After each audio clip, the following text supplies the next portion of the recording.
murag kaging napiti na siya, kubkob na punta mga choy. So what's up mga choy, mga adlaw kinantanan no, nakauli ko sa mong baryo, kung asya ko nagdaw mga choy.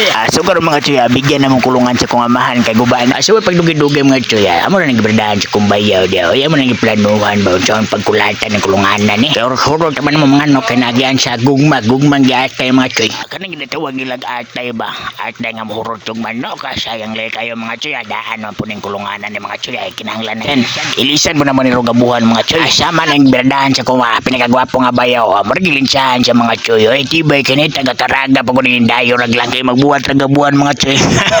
Samtang nagbuhat og gabuhan pa akong bayaw mga choy, ana mi gipalangoy-langoy ya. Tutuki lang ninyo gon sa na mga choy, gipalangoy-langoy sa mudano, gapistang gahiya oy kuno isudog pressure mga choy di ka mutuskig manggahi ka oy. Ug sa way pagdugay-dugay mga choy, gitistingan na yun og isuwayan na yun na binuhat nga buhan sa kong bayaw oy. Alakala lang mantika mga choy oy, dili man ni perfecto pagtirada mga choy, pero magkagubag po nagbaho mga choy, impas na po rin kubkob na po ni sakdoron mga choy, hangamay mga choy oy, ug mao lang na mga choy, piti na